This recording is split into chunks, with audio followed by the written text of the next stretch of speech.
What's going on, guys? So today we're gonna be filming a Q&A out here. I meant to film this a while back, but we haven't gotten a chance to film it. Every time we've been out, we've just been finding animals. It's been incredible, and I just haven't gotten a chance to film this yet. So we're gonna be filming it today, and I'm gonna be answering all you guys' questions that y'all have been asking recently. All right, so first question, what is your favorite animal? I would say number one is probably cheetah. Have you ever had a moment where you genuinely felt your life was in danger? Not with any kind of animal stuff, but one time when I was surfing, I went up to get some air after being hit by a wave, and right before I got air in, like I was trying to breathe, I got hit by a wave and I just had no air in my lungs. I was like, oh man, I could drown, but I was able to get back up, and it was still a fun day of surfing after that, so it was fine. What is the most venomous / deadliest snake you've ever come across? Probably the snake in next week's video. What is your favorite food from another country? Probably sushi. I really like sushi. Have you ever held an eastern diamondback rattlesnake? No, I have not, but it's on the list. It's gonna be good to catch a diamondback. What would you be doing if you were not doing YouTube? And what would you be doing if you weren't doing a career with animals at all? That's a really hard question, honestly, because this is pretty much all I do. Everything I do is animal related. So if I wasn't doing YouTube, obviously I would just be doing my normal animal stuff, but if I wasn't doing any animal stuff, goodness, I don't know. That's a hard question. What would I be doing if I wasn't doing anything with animals? You guys notice that's a hard question. My whole day is animal based related. Probably if I wasn't going into a career with animals, my other two career choices would be professional surfer, which I don't think I could pull off. I'm from Louisiana and I'm not that good of a surfer. And then superhero. But I don't know if superhero is a practical option, so maybe FBI agent. That'd probably be a really fun job. What is the most colorful snake you've seen / caught? Probably, once again, the snake in next week's video. Be there. This is a question I've been wondering for quite a while now. What do you think of Brave Wilderness? Alright, so let me list the good things about Brave Wilderness first. But some good stuff, he's never been bit by a venomous snake, which I respect. And it's a good kids educational show. Of course, nobody's perfect. They don't get the information perfect. I mean, I'll go and comment on some of their stuff. I don't follow them or anything, and I'm not like a genuine fan of what they do, but since they're in the same lane as me, I've really kept tabs on what they're doing. They've also had some very shaky moments when it comes to animal catches, like plants and stuff, which I'm not gonna make a big deal about, but I mean, that's just something that they do because they need to get videos out more consistently than even I do. So I would say in the past, they've produced some of the highest quality content on YouTube, and now they're kind of dropping down since they signed off with Animal Planet. So I don't know, I guess we'll see how it plays out, but I'm pretty neutral towards them. What is your favorite animal, mammal, bird, reptile, etc.? You know, I'm going to answer differently for this one every time. I'm going to say scarlet mongoose. Scarlet mongoose is a really cool little mammal. I'd love to get to see him one day. Have you ever thought about doing videos about the environment and importance of habitat conservation? You know, it's something I'm trying to imply into my videos more recently, like kind of with the gopher tortoise video we filmed recently. Lighting changed. Gosh darn it. I don't know if that's any better, but I feel like it's better. So anyway, I kind of want to get it into my normal videos, like kind of give it a minute or two of talk time in a video, you know, just to kind of put it in, because I don't want to make a full video talking about it, that kind of stuff, but I want to interject it into the normal animal video. So yes, definitely. How do you approach and catch a wild snake? So you'll see in my videos I do all kinds of different captures for snakes. Once again, don't go and pick up a snake, especially if you don't know what kind of species it is. And I'd say always go with somebody, even if you do know something about snakes. But really, it's different for every kind of species. Most of the time with a non-venomous snake, I just grab it, whether it bites me or not. I'm cool with that. For venomous snakes, of course, you're not going to see me pick up and grab a venomous snake. But really, it's different for every snake. I'm going to use the example of a racer snake. Normally, I'll just grab them and kind of hold them up for a little while, let them bite for a little bit. And then from there, I'll support their body to kind of present them for a video. But it's different for every species of snake, so you kind of have to learn on an individual basis. If you had the chance to travel anywhere in the world, where would it be? You know, definitely Australia, and specifically, I want to do the Australia Zoo croc trip with the Irwin family. I absolutely love the Irwins. I'm huge fans of them, and I would love to get to meet them. Not only meet them, but get to learn from them and maybe go on the crocodile research expedition. That would be very cool. Who records your videos? My dad. My dad records most of the videos. Right now, this is just being filmed on a tripod, but he records most of the videos on the channel. I'd say like 95%, so he's a big part of the channel and the filming of it. Has anyone ever told you you look like Shulk from Xenoblade? Okay, take any blonde character from a movie, TV show. I have been called them many times. And for this character specifically, yes, 3 times. What is the largest snake you have ever caught? You know, fattest, like the heaviest snake, probably a big canebrake rattlesnake. Longest, I'd say that rat snake from one of our earlier videos, the one that we released. That was a pretty big rat snake. Could you explain what the numbers mean when you find an animal, like C2? Okay, I read this a bunch. I couldn't figure out what you mean by this. The best interpretation I could think of this was, are you talking about a field guide? Because in which case, the field guide numbers and letters correspond to the back of the book to where you can find the information on the animal, and that's why they have numbers and letters. If I'm wrong, what do you mean? If you could bring any 3 items with you and one person to a deserted island and live out the rest of your life with no escape, what would you choose and what would you do? What would I bring with me? Let's see, a fishing pole, definitely a fishing pole, a surfboard, because if I'm on an island, I'm gonna get to surf. It's an island, so it's probably gonna be easy to survive. So a fishing pole for food, island. I'd probably choose one with spring water, so I'm not worrying about water. And some kind of survival tool, maybe an axe. So I have 2 of my fun stuff and then 1 thing to actually survive. And person, I need someone for comedic relief. I have no clue. What made you want to pursue nature, life, and animals? And what is your favorite pastime? So basically, it's just always been something that I've done, you know, ever since I was very little. Like, my dad stuck snakes and fishing poles in my hand when I was like too small to walk. So basically, I just kind of grew up with this. And really, favorite pastime, this is what I do all the time. And now it's kind of become work, so I've kind of incorporated my favorite thing to do with work, which is pretty cool. How old are you? I am 17 at the moment, and my birthday is in November, so I turn 18 in November. What are your future education plans? I honestly do not know. So this upcoming year is going to be my senior year in high school, and I'm probably going to be doing some actually dual enrollment so I can get some college credit, hopefully.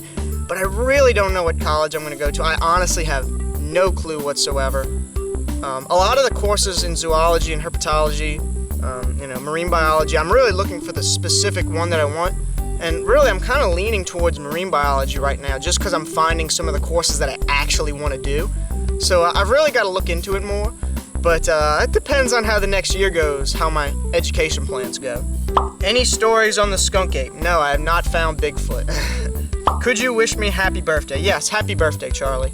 Thank you for watching the videos. How many venomous snakes have you been bit by? Big fat 0, and I don't plan to get bit by any venomous snakes anytime soon or anytime within my life. Thank you. What are some of your hobbies and other things you do in your free time? What is this free time you speak of? I've never heard of such a thing. Really, like I've mentioned before, surfing. I love surfing when we go anywhere where there's waves. That's something that I really want to practice more at because I'm not a very good surfer. It's just something I really enjoy. Fishing, I do quite a bit of fishing. I'm pretty good on a ripstick, which is kind of like a 2-wheeled skateboard. I really enjoy those. And I'll play some video games when I feel like it, but animal stuff, this is what I do all day pretty much. What kind of snakes have you been bit by? Racer snakes, water snakes, rat snakes. Every non-venomous snake you've ever seen me pick up, I've probably been bit by. And every venomous snake you've seen me mess with, I've never been bit by. What is your favorite snake? P.S. Mine is a reticulated python. Good option. Retics are pretty amazing. I would say right now, an eastern hognose snake or a rainbow snake, those are both incredible, and we're looking for them right now, but they're very special snakes that I'm really looking to find right now. What animal would you like to see in person that you have seen on TV, internet? Red panda. We need to find a red panda. I'm just curious, why did you start making videos on YouTube? So really, once I decided that I was going to go into a career with animals, I wanted to find a creative way to share education and to also do what I want to do and learn more about what I want to do. And while I was thinking about that, I was like, well, wait, I didn't watch a lot of YouTube, by the way, before I started filming videos. So it was kind of a random idea. Okay, wait, what if I make YouTube videos? I'm like, I don't know anything about YouTube, so I just started filming. We filmed on a phone, filmed our first videos on the phone, and I just kind of escalated from there. I was dropping one a week, and I've been able to pretty consistently keep that. But really, it was just wanting to step into my field, get better at dealing with animals, and to also spread education and teach people about animals. And now it's become an entertainment thing where it's entertaining people and educating them at the same time, which is pretty cool. Where in the world is #1 on your list to visit? I'd probably say Australia Zoo. Australia Zoo would be a pretty cool place to visit. What is your favorite snake? I'm going to list another one other than the other two that I listed, Scarlet King. Will you do a video on the Texas Diamondback rattlesnake? I want to do a video on both rattlesnakes, Western Diamondback and Eastern Diamondback. We'll probably film Eastern Diamondback first, but Western's definitely on the list. Zach, where does your passion for wildlife come from? Soul. It's just what I do. I mean, this has just kind of become very normal for me.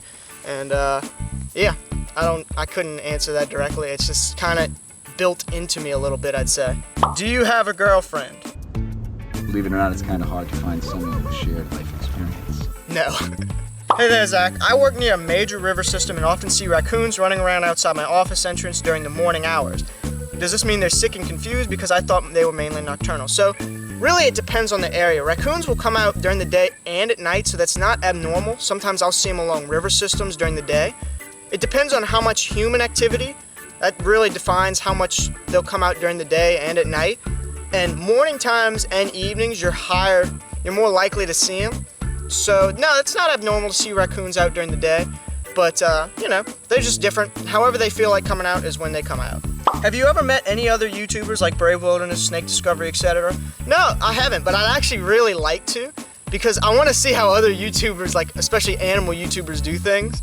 Because I'm just winging it. I don't know what the heck I'm doing. I'm just working hard and making videos and saying what would people enjoy to watch, and that's all I know to do. So I kind of want to see what other people are doing and learn from them as well. What is the deadliest spider you've ever handled? Black widow. I mean, I haven't been anywhere to deal with anything like a wandering spider, a funnel web, or any super deadly spiders, Mediterranean widows, or anything like that. So, black widow for now. What city do you live in? I live right outside New Orleans, but we do quite a bit of traveling. We go to Mississippi, and some of our videos have even been filmed in Florida. And in fact, a lot more traveling is hopefully going to be coming up. Which of your videos so far are you the most proud of? Is it one of your more viewed ones, or is it one you personally enjoyed making? Right now, it's a pretty close tie between the Steve Irwin Day special and Cottonmouth vs. Copperhead. I was so proud of when we dropped Cottonmouth vs. Copperhead, because I took a month to film that video. Like, every part of that video was filmed over the course of a month, and I was just really proud when it came together like it did. And the same thing for the Steve Irwin Day videos. The ones that I have more time to build are my favorite videos. The Steve Irwin Day video is special to me personally because that's something I wanted to do for a while. But the Cottonmouth vs. Copperhead is easily one of my most successful videos so far. But it's also one of the ones I'm just so proud of how it came out. The information about that just blended for me. So that was probably one of my favorite videos. Do you have any pets?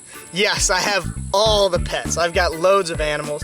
In fact, the series that's coming up that I've mentioned multiple times, Animal Diaries, I am working on it, by the way. That's going to be all of my animals. It's going to show all my animals in those videos. Have you ever been bitten by a venomous snake or a venomous spider while recording your adventure videos? No, I don't get bit by the venomous stuff. And if I get bit by the non-venomous stuff, it's most likely just because I let it bite me because I don't care enough. Like, I'll dive for a racer snake and just knowing that it's going to bite me. As long as it doesn't bite me on the face, normally I really don't care. But I don't let the rattlesnakes, the cottonmouths, none of that stuff even gets a chance to bite me most of the time. Got a question about pygmy rattlesnakes. Here in North Carolina, we have the Carolina pygmy. Aside from coloring, are there any big behavior differences? The size is mostly the same. So yeah, they're very, very hyperactive. They're very spring-loaded. They can jump super far for such a small snake. Really, the color is the big difference. You can get tan ones and orange ones, whereas the dusky pygmies are just going to always be that darker color with some orange. And dusky pygmies actually get a lot bigger. A lot of people don't know that, but dusky pygmies can get quite a bit bigger than the eastern and Carolina pygmies. So yeah, there's a few pretty distinct differences between the two species. And their behavior, I've noticed that duskies can be a little bit slower, but they're still very spring-loaded, just like the eastern and Carolinas. What is your favorite venomous snake? The one that's gonna be in next week's video. Stay tuned for that. In your opinion, what's the most special animal you've ever found? My first Louisiana milk snake was probably my most special animal I ever found. That was 3 years ago. This was before we even started filming. And that was a very special animal. We'd been searching for one for a while, and that was the first one I ever found. What is the most dangerous animal that you can think of off the top of your head? Box jellyfish. Which one of the contingent United States would you say has the most vast species of mammals and reptiles? Man, I gotta tell you, Louisiana is great. Louisiana might be up there, at least top 5, at least. But Florida, because of the invasive species, probably has the most. But there's, I don't know, honestly. I don't know. I genuinely don't know the answer to that question. Have you ever been afraid to be around certain snakes? No, not really. But then again, I haven't ever been around a spitting cobra, and I haven't ever been around a brown snake, so I guess we'll see how that goes one day. Have you ever been bitten by a venomous and not? No, I don't get bit by venomous snakes. What animal intimidates you the most and why? Red wasps. Freaking red wasps. They're everything that people think snakes are. They fly, they attack you. The other day I was dealing with one of my snake enclosures, and one attacked me from the light, like there's a light above it, and he dove onto my hand, and I saw the claws go in, he was getting ready to sting me. I swatted him off, but they're just jerks for no reason. I don't get it. But yeah, red wasps, they make me nervous, because in fact, oftentimes we'll snake hunt, like we'll search for snakes in the wintertime, just because of how bad the wasps are during the summertime. Like seriously, wasps are no joke. They're rough. Out of the pit vipers you've encountered, which one is your favorite? Dusky pygmy rattlesnake. Those guys are incredible. Have you caught any mud snakes on your trips? No, we got given 2 dead ones this year that people found in the road, which was super upsetting. But we're still looking for a mud snake, and I can't wait to get to film one. Oh, this is a really good question. Somebody mentioned about the Google app from the Cottonmouth and Copperhead video. All right, let me teach you guys how to use this real quick. So I've got the Google app right there in my phone. So you want to download, just put in Google in your app store, go Google. And so I'm going to go to Google. You see the screen, it's loading up. And there's going to be a little camera icon right somewhere right there. And you want to click that. And then it's going to bring you to the camera option. And you can take a picture of whatever you want on this, and it'll identify it for you. It doesn't get super specific, but if you're looking at a water moccasin and you scan that, it's most likely going to come up with a water moccasin as the first search result. Same thing with copperheads. And water snakes, I'm shocked, it really differentiates water snakes and moccasins well. So if you don't know how to tell the difference, just get a faraway picture with the Google app, and it'll tell you pretty quickly. Of course, that's not the only thing to go off of. It's not 100% accurate. But for people that don't know how to identify snakes, it's definitely better than nothing. So I definitely say try it out. All right, well, that was our last question right there. Well, I really hope you guys enjoyed this one. We got a normal video coming out tomorrow, so stay tuned for that one. And yeah, I'll see you dudes next time.